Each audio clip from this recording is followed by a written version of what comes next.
হাজার গুণ আল্লাহ পাক রব্বুল আলামিনের কাছে উত্তম।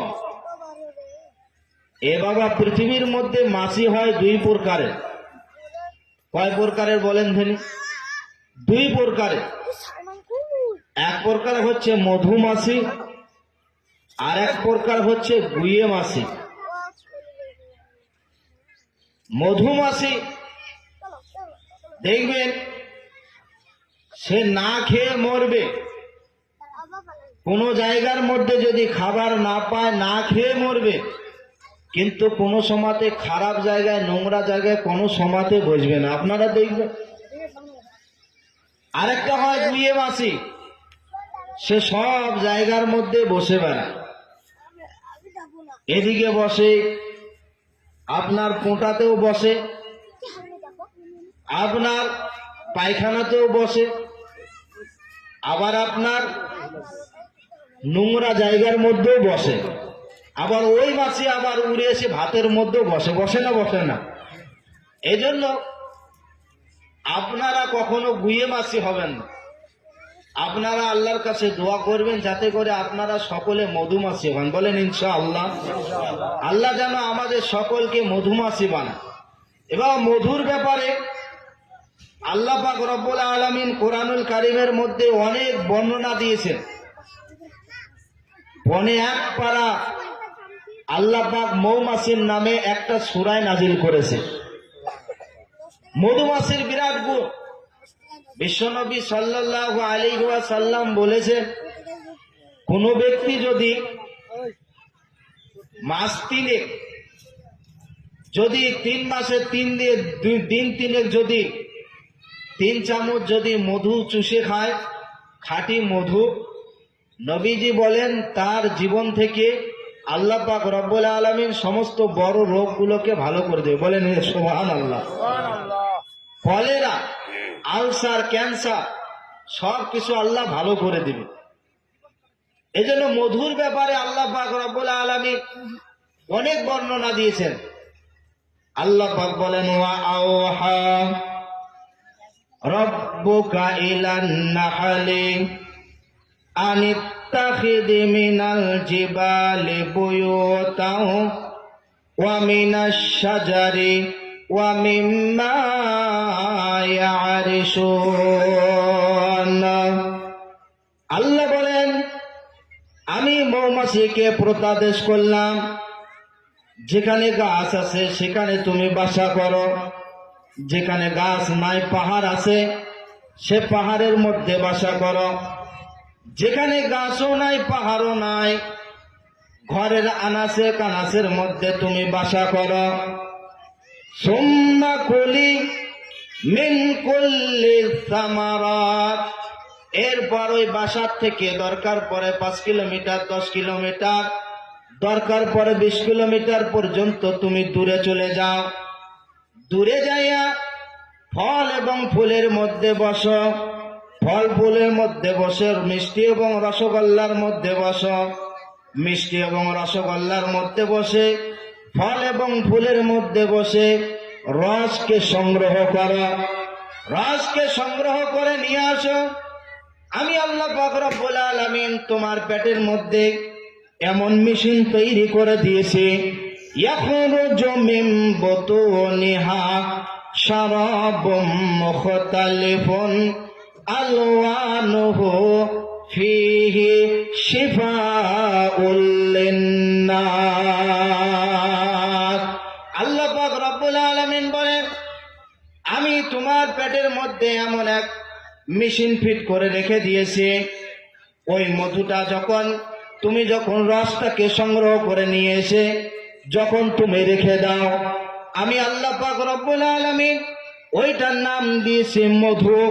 কখনো লাল, কখনো সাদা, আবার কখনো হলুদ।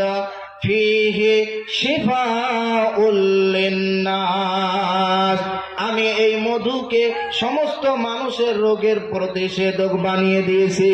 বলে সুবহানাল্লাহ। আল্লাহ পাক রব্বুল আলামিন এই যে মধুমাছির ব্যাপারে বলে দিলেন, মধুমাছি হচ্ছে একটা শিফার, একটা মধু হচ্ছে একটা মানুষের রোগের প্রতিষেধক।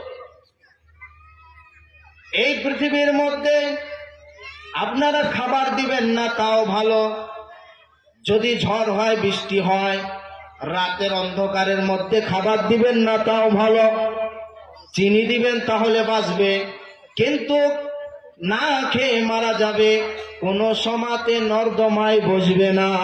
ঠিক না ঠিক বলেন? কোনো সমাতে সে নোংরা জায়গার মধ্যে বসবে না। আরেকটা হয় বাবা গুইয়ে মাসি।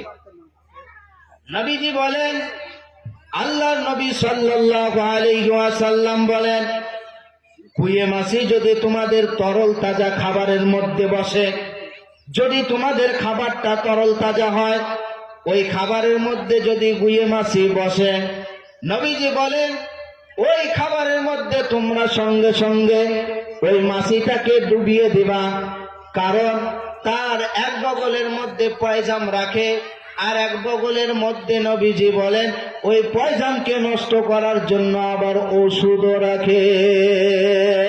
এজন্য আপনাদের তরল তাজা খাবার মধ্যে যদি গুইয়ে মাছি বসে, ওই মাছিটাকে আপনারা খাবারের মধ্যে ডুবিয়ে দিবেন, কারণ সে যদি উড়িয়ে চলে যায়, পয়জামটা ফেলে দিয়ে যায়, এতে খেলে আপনাদের রোগ হবে, অসুখ হবে, শরীর খারাপ হয়ে যাবে। এজন্য নবীজি বলেন যদি ডুবিয়ে দেন তার আর এক বগলের মধ্যে পয়জামকে নষ্ট করার জন্য আবার ওষুধও রয়েছে, তাহলে সেই ওষুধটাকে সরিয়ে দেয়। তাহলে কথা হচ্ছে একটা মাছি আপনার ওষুধ ছড়াচ্ছে আর একটা মাছি রোগ সরিয়ে দিচ্ছে। তাহলে আপনারা বলুন, আপনারা গুইয়ে মাছি হবেন না মধুমাছি হবেন? বলেন। আপনারা বলেন ইনশাআল্লাহ আমরা সকলে মধুমাছি হবে। বলেন ইনশাআল্লাহ। আল্লাহ যাতে করে আমাদের সকলকে মধুমাছি বানিয়ে দেয়। এ বাবা গুইয়ে মাছি যদি হও না, তাহলে তোমাকে নর্দমায় ফেলা ছাড়া আর কোনো উপায় থাকবে না। আপনাদের একজন ছেলে, বিরাট সুঠাম ছেলে, শিক্ষিত ছেলে, যদি সেই ছেলেকে আপনারা ব্যাগ নিয়ে বাজারের মধ্যে পাঠাবেন, ছেলেকে বললেন বাবারে বাজারের মধ্যে যাও, আজকে সমস্ত মুসল্লিদেরকে খাওয়াবো, তো বাজারের মধ্যে যাও কিছু বাজার করে নিয়ে আসো। শিক্ষিত ছেলে বাজারের মধ্যে গিয়েছে, বাজারের মধ্যে যাওয়ার পর তো বলেছে দোকানদারকে, বলছে দোকানদার ভাই 10 কেজি বাসমতি চাল দাও। তো বলছে কোথায় দেব? বলছে ওই ব্যাগের মধ্যেই দাও।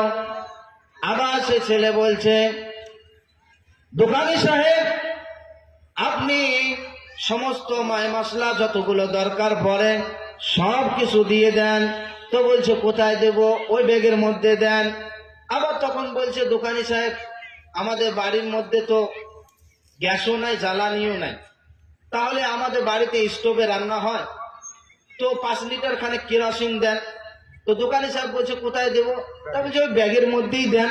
তাহলে বলুন তো এই খাবার কি খাওয়া যাবে? নর্দমায় ফেলা ছাড়া কোনো উপায় থাকবে না। এজন্য আপনারা যদি গুইয়ে মাছি হন না, আবার এখানেও বসেন, কোরআনের মাহফিলের মধ্যে বসেন, আবার বিচিত্রা গানের মধ্যে বসেন, আবার মদের আড্ডাতেও বসেন, আবার তাসের আড্ডাতেও বসেন, সব জায়গার মধ্যে যদি বসেন, তাহলে আল্লাহর কাছে যদি আপনি কোরআনের মাহফিলও যদি নিয়ে যান, আবার যদি বিচিত্রা গানও যদি নিয়ে যান, আবার যদি মদের আড্ডাও নিয়ে যান, আবার যদি তাসের আড্ডাও নিয়ে যান, আল্লাহ পাক রব্বুল আলামিন আপনাদের আমলনামার দিকে যখন রুজু হয়ে যাবে, দেখবে আপনাকে নর্দমায় ফেলা ছাড়া আর কোনো উপায় থাকবে না। ঠিক না ঠিক বলেন? আপনাদেরকে নর্দমায় ফেলা ছাড়া আর কোনো তখন উপায় থাকবে না। এজন্য আল্লাহর কাছে দোয়া করুন, আল্লাহ পাক রব্বুল আলামিন আমাদের সকলকে যেন একেবারে মধুমাছি